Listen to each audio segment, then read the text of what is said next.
Para iniciar un poquito, en ondear este tema, vamos a ver como un pequeño resumen de las estadísticas. Entonces, la tasa de muerte perinatal y neonatal en Colombia para el año 2018 fueron 13 muertes por cada 1.000 nacidos vivos, según el Instituto Nacional de Salud. El número de muertes fetales entre enero y septiembre del año 2019, según el tiempo de gestación, fue menor a la semana 22 de 19.787 y mayor a la semana 22 hasta el nacimiento de 4.337. La tasa de mortalidad perinatal en Bogotá para el año 2020 fue de 13.1 muertes por cada 1.000 nacidos vivos, según la Secretaría de Salud. Entonces, ¿qué tuvimos en consideración para plantear que es un PBE? Que ya mi compañera les explicó. Primero, que nosotros tenemos unas pocas herramientas, pocas instrucciones de qué debemos hacer en el manejo de este tipo de pacientes desde la academia. En la universidad no nos enseñan qué decirle a una paciente que pierde a su bebé, qué decirle a una paciente que tuvo un aborto, así puede ser de 5 semanas, no sabemos qué siente esa paciente y no sabemos cómo intervenirla. Que el duelo se encuentra desautorizado, deslegitimizado u olvidado. Hasta el momento, en Colombia no hay ninguna institución que plantee una guía de atención o algún protocolo que nos dé el manejo de estas pacientes. También pues que queremos humanizar la atención durante la pérdida perinatal y neonatal. Es algo que tampoco se ha hablado. Y tampoco se tienen en cuenta las necesidades de la paciente y su familia durante el proceso de duelo. Entonces, ¿cuál fue la pregunta que nos planteamos? ¿Cuál es la más eficaz estrategia de intervención de enfermería para la paciente y su familia durante el proceso de duelo por muerte de su hijo en la Fundación Santa Fe de Bogotá? Algo que quiero resaltar, el nombre técnico es muerte o pérdida del producto de la concepción, pero yo quiero cambiar, no quiero hablar ese tema científico, médico, que porque de verdad estaríamos convalidando y estaríamos olvidando esto. Para la paciente es su hijo. Pueden ser 2 semanas, 3 semanas, es su hijo. ¿Listo? Entonces, ¿qué objetivos tenemos con este? Elaborar una guía o herramienta dirigida al personal de enfermería para el cuidado de pacientes obstétricas y su familia en proceso de duelo por la muerte de su hijo y reducir el riesgo de futuras alteraciones en el afrontamiento del duelo. Proporcionar información sobre los recursos del proceso de duelo. Esto va enfocado al personal de salud, personal de atención. Fomentar el afrontamiento e inicio del proceso de duelo en un espacio controlado con un excelente trato por parte del personal de enfermería. Y reducir el riesgo de que las pacientes presenten alguna alteración psicoafectiva secundaria al mal afrontamiento del duelo. Entonces, ¿qué tenemos en cuenta dentro de nosotros? Nosotros somos quienes permanecemos en contacto estrecho, continuo con la paciente y su familia al momento del nacimiento y al final de la vida. Casi siempre, la mayor tasa de muertes ocurre en los hospitales, entonces debemos saber cómo manejarlo. Nuestra labor consiste en orientar saludablemente el duelo. ¿Listo? Según la resolución, esto es como un poco para tener en cuenta, la resolución 1631 del 2011 de la Secretaría de Salud de Bogotá, ellos dicen que el nacido vivo es la expulsión o extracción completa del cuerpo del bebé, de su madre, independientemente de las semanas de gestación de un producto de la concepción, y que después de la separación respira o da alguna señal de vida. Que un bebé nazca con digamos que no respire, pero le alcanzamos a ir así sea una frecuencia cardíaca menor a 10, ya se va a considerar nacido vivo. ¿Cuál es la defunción fetal? Es la muerte del producto de la concepción antes de la expulsión o extracción del cuerpo de su madre. Entonces, todo feto, ¿sí? Que nazca, que no encontremos una fetocardia, que no encontremos ninguna señal de vida, ya automáticamente es una defunción fetal. Pero entonces dentro de esta defunción hay dos subclasificaciones, que es el aborto, que es la muerte del producto de la concepción antes de la semana 22 o con un peso inferior a los 500 gramos. Y el mortinato es la expulsión del embrión o feto muerto, es decir, que no respira, no da ninguna señal de vida. Y esto incluye las muertes de los productos del embarazo que pesen más de 500 gramos o que sea posterior a la semana 22. Entonces, debemos tener claro para nosotros educar a nuestras pacientes de que toda muerte fetal que no tenga ninguna explicación se debe hacer necropsia, así la familia no esté de acuerdo con la necropsia. ¿Esto por qué? Porque para nosotros y para el Instituto Nacional de Salud es una muerte de alto interés en salud pública. Se genera certificado de función a todas las pérdidas, excepto a las interrupciones voluntarias del embarazo o que haya dado alguna señal de vida posterior al nacimiento. Y en la Fundación Santa Fe almacenamos los productos de la concepción hasta 6 meses. La resolución nos da la directriz de guardarlo hasta 2 semanas, pero nosotros hemos evidenciado que hay familias que después de que afrontan su proceso de duelo, puede ser en 2, 3 meses, se arrepienten. Entonces nosotros almacenamos esos fetos hasta 6 meses. Vamos a hablar primero, pues, qué es el duelo para comprenderlo. Entonces, el duelo, pues, proviene del latín dolus, que significa dolor. Según la Real Academia Española, el duelo es dolor, lástima, una aflicción o un sentimiento. Es una respuesta adaptativa que vivimos ante la pérdida o separación. Es una respuesta normal y natural ante el dolor que nos produce la ausencia de la persona querida o amada. Es una reorganización emocional ante la pérdida de una relación afectiva de cualquier tipo. Y hay que tener claro que el duelo no es una enfermedad. La Asociación Norteamericana de Psiquiatría retira el duelo de las patologías psiquiátricas, ya que es una respuesta normal y muchos afrontamientos inadecuados del duelo se pueden dar un falso positivo para alguna depresión mayor. ¿Listo? Al momento de la muerte perinatal o neonatal, debemos tener en cuenta que los padres enfrentan varias pérdidas, entre las cuales podemos resaltar el hijo proyectado y deseado, algunos regalos y atenciones que ya ellos habían previsto darle a su hijo, y la maternidad y la paternidad en sí. O sea, ya son pacientes que van a sentir que ya no son mamás por el simple hecho de que su bebé nació muerto, y eso es una mentira. Dentro de las limitaciones del personal de salud en la atención del duelo que encontramos, que la formación en la academia está centrada en promover la salud, en prolongar la vida, en controlar los riesgos, en curar, en rehabilitar a los enfermos y aliviar el dolor físico, más nunca nos enseñan cómo aliviar un dolor del corazón.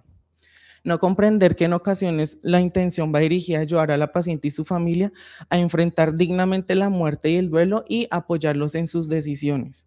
Es algo que nosotros tenemos una cultura muy paternalista y nosotros creemos que alejarlo, que no convalidando sus sentimientos es una manera de protegerlos, y eso no es así. No solo enfrentar problemas técnicos y profesionales, sino también las emociones y los problemas espirituales que los pacientes tengan. Yo hablo personalmente, nunca me enseñaron cómo manejar una paciente que sus creencias religiosas le impidan algún tratamiento médico. Me dijeron, bueno, se respeta, pero ¿qué hago? Entonces, pues la situación actual en Colombia, dentro del lineamiento técnico operativo de la Ruta Integral de Salud, encontramos que es el protocolo de vigilancia en salud pública frente a la mortalidad perinatal y neonatal tardía. Este es una guía de atención, como su nombre lo dice, pero es una guía, si la leemos, es una guía prediseñada que en sí su objetivo es entender, uno, por qué se murió el feto, pero desde la parte física, decirnos cómo actuar, qué vamos a hacer, desde la parte física, desde la parte operativa, pero no nombra absolutamente nada del dolor de la paciente. ¿Listo? Entonces, ¿qué conclusiones encontró después de la búsqueda sistemática? Que el manejo del duelo se requiere un enfoque interdisciplinario por parte del personal de salud. Para acompañar debemos comprender el entorno y no silenciar el dolor. Eso es súper importante. Debemos convalidar el dolor de la paciente. Debemos decirle, es normal que sienta esto y está bien que llore, está bien que se sienta sola, pero siempre tratar de estar con la paciente. El dolor no se define por el número de semanas, lo que mencionaba anteriormente. Una paciente puede tener un aborto de 1 a 2 semanas, pero nosotros no sabemos ella qué vínculo afectivo tenía con su bebé. La familia tiene que tomar decisiones, pero quiere tomar decisiones, pero no tiene las herramientas de cómo tomarlas. En lo que mencionaba anteriormente, nosotros, bueno, lo explicaré más adelante, la familia, digamos, no quiere hacer varias cosas, por decirlo así, en el manejo del dolor, en el manejo de su bebé, pero nosotros debemos estar ahí con ellos para decirles qué está bien, qué se puede hacer o si hay alguna alternativa o alguna limitante. La atención es la primera línea que va a determinar cómo el proceso del duelo va a evolucionar. Cuando no sabemos cómo manejar el duelo, podemos terminar agregando dolor al dolor. Esto va en las actuaciones, cuando a veces dicen, ay, pero era muy chiquito. O sea, debemos tener en cuenta la comunicación, la palabra, la escucha y el silencio. También hay momentos en que debemos saber guardar silencio. Se deben validar las emociones y no minimizarlas. Se debe brindar educación sobre la disposición del cuerpo del bebé. Eh, Se debe brindar educación sobre la lactancia. Esto es algo que también está totalmente silenciado. Después de que muere un bebé ya de 37 semanas, no hay mecanismos, no hay charlas de educación en decirle a la madre qué va a pasar con su leche después de la muerte de su bebé. Eh, Se debe permitir el tiempo para decir hola y adiós. Se deben crear memorias. Esto es algo muy importante. No mezclar a la madre con los demás bebés a menos que ellas así lo quieran. Nosotros por lo general siempre damos por entendido que una madre que tiene un aborto, que acaba de perder a su bebé, no quiere estar con los demás bebés. ¿Y quién nos dice que no? Nunca nos hemos detenido a preguntarles, señora, ¿usted quiere quedarse aquí? O sea, muchas veces en varios servicios hospitalarios lo que hacen es dejarla en la última habitación, al rincón, donde no se escucha absolutamente nada. Y nosotros no sabemos que eso para la madre es algo que, o sea, agrega dolor al dolor, o sea, ella se va a sentir rechazada. Ella va a decir, no soy una madre porque perdí a mi bebé, por eso me dejan aquí aparte de las demás. Preguntar siempre y no suponer. Eso va ahí con validar lo que acabé de decir. Tratar al bebé amorosamente. No usar expresiones como óbito o restos fetales. Informar desde el ingreso sobre los trámites para la disposición final del cuerpo del bebé. Eso es algo muy importante. En el momento en que una paciente que sepamos que tiene alguna malformación, algo que no sea compatible con la vida, no vamos al momento de que nace el bebé, o sea, tras de que ella está en su shock emocional de ver a su bebé muerto, no vamos a empezarlas a abrumar, a decirles, bueno, ya pensaron en la necropsia, ya hicieron los trámites con la funeraria. O sea, es algo que nosotros debemos tener previsto desde antes, cuando ya sabemos que hay alguna patología o alguna anormalidad que no sea compatible con la vida. Y que el dolor no se puede omitir, pero sí lo podemos mitigar. Es algo muy, muy importante. Entonces, ¿cómo lo estamos manejando en la Fundación Santa Fe? Creamos un grupo interdisciplinario de cuidado paliativo perinatal y neonatal. El accionar de nosotros pues va básicamente en cómo manejar el duelo en todas las pacientes que pierden a sus bebés durante la estancia en la unidad obstétrica. Tenemos un grupo que está en la unidad neonatal también para manejar el duelo en este tipo de pacientes y en las pacientes pediátricos.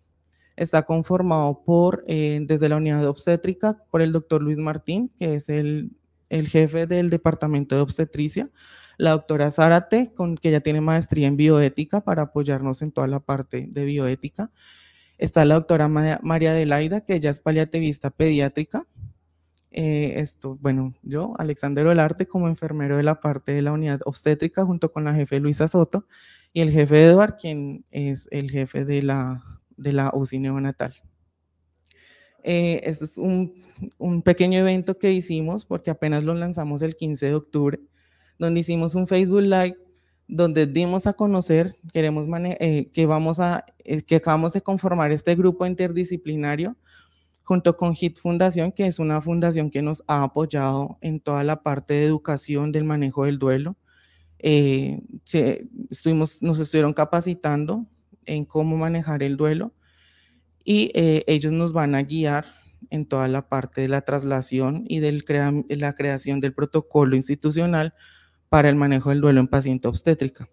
Es algo que está pendiente. Voy a hablar desde los cuidados de enfermería que nosotros tenemos y estamos proponiendo, pero pues debemos tener en cuenta el grupo interdisciplinario, que nos dice psiquiatría, que nos dicen los pediatras, que nos dicen los ginecólogos, para ya crear como tal el documento y que se pueda implementar en toda la fundación.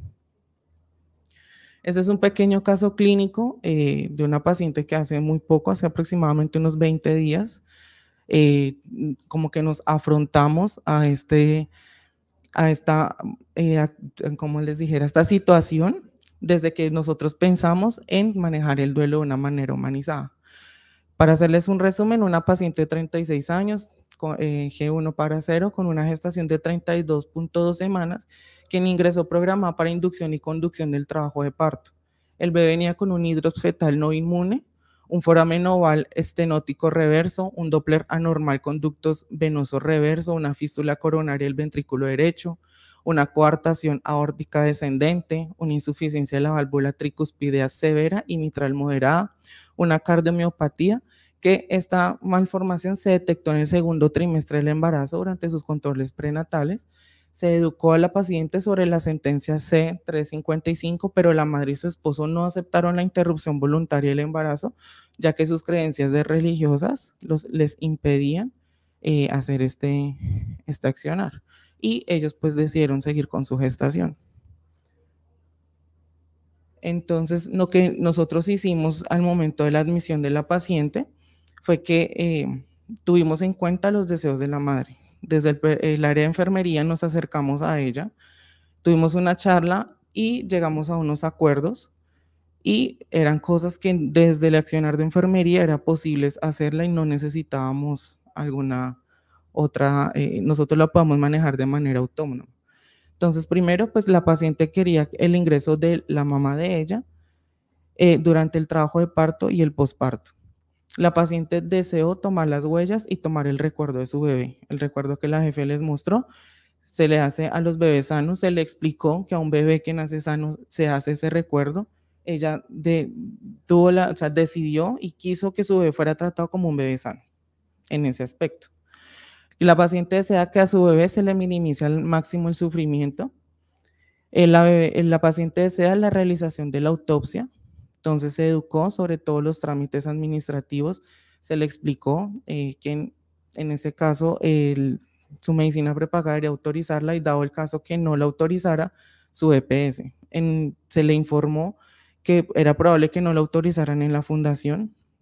Al final ella pues desistió porque no lo autorizaron en la fundación y ella deseaba que esa autopsia se hiciera con nosotros.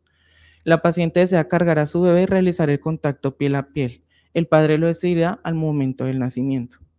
La paciente desea tomar fotos a su bebé y desea que su hijo sea bautizado. Estos ítems se dejaron dentro del plan de cuidado de enfermería para que todo el personal de enfermería supiera qué era lo que la paciente deseaba al momento de su atención. Entonces, ¿nosotros qué hicimos para manejar a esta paciente? Primero, bueno, se dispuso una habitación TPR y se permitió el acompañamiento de la paciente por parte de sus seres queridos durante todo el proceso de inducción y conducción del trabajo de parto. En esta paciente hicimos una excepción, permitimos el ingreso de sus familiares sin ninguna restricción de número, ya que eran personas importantes para ella y la ayudaban a afrontar su proceso de duelo. Se realiza la presentación del personal que la va a atender y se mantiene una comunicación asertiva y empática. Todo el tiempo estábamos a la altura de la paciente. Recordemos que para tener una comunicación asertiva y empática no es que la paciente esté en la cama y nosotros arriba. Eso proyecta como una voz de autoridad. Siempre que nos dirigíamos a la paciente, tratamos de agacharnos y mirarla de manera recta. Eso, el contacto visual siempre es algo muy importante. Se permite adecuar la habitación en un ambiente tranquilo, privado y aislado de ruidos o distracciones externas. La paciente en ese aspecto durante el trabajo de parto quiso poner una aromaterapia, quiso una música suave que la ayudaban a relajar durante su proceso de inducción de trabajo de parto y se le permitió. No tuvimos ninguna restricción en ese aspecto. Se permite elegir a la paciente y su esposo sus preferencias en el momento del trabajo de parto y el parto. Durante el trabajo de parto se garantizó una atención oportuna en el manejo del dolor sin restricciones. Debemos tener en cuenta que durante la inducción del trabajo de parto hay ciertos fármacos, ciertos intervalos de medicación para el dolor que debemos respetar teniendo en cuenta el nacimiento del bebé. En esta paciente no lo tuvimos, fue una paciente que tuvimos que reforzarle la peridural prácticamente cada hora un parto sumamente doloroso. Tuvimos que usar varios bolos de fentanil porque era una paciente que no, o sea, muy, muy difícil manejo del dolor. Entonces, pues no le restringimos absolutamente nada. Entonces realizamos la toma del recuerdo del bebé que entregamos pues en la unidad obstétrica. A pesar del mal pronóstico del bebé, se solicitó el acompañamiento permanente de la pediatra con el fin de garantizar una atención y minimizar al máximo el sufrimiento del recién nacido. Eso fue algo que tratamos de tenerlo muy en cuenta, ya que cuando sabemos que es un bebé que tiene mal pronóstico, las madres lo sienten. Nosotros adecuamos la zona de adaptación neonatal como si el bebé viniera totalmente saludable. Tuvimos a la pediatra en ocasiones y antes de pensar en todo el manejo del duelo, la pediatra no estaba presente porque era un bebé que sabíamos que iba a fallecer. Pero la mamá, al ver que la pediatra estaba para atender a su bebé, eso fue algo que la llenó demasiado. Se contacta al paciente con un equipo interdisciplinario para los trámites de autopsia, perdón, y servicios funerarios. Nosotros la contactamos con todo el personal que hace parte del grupo de cuidado perinatal y neonatal, de cuidado paliativo, perdón. Nos colaboró en ese aspecto la psicóloga Akemi, que es la psicóloga que nos está acompañando en todo este proceso. Y dentro de la dirección de cuidado de atención al paciente y su familia, nos ayudaron a direccionarla en todo el manejo de la autopsia y los servicios funerarios.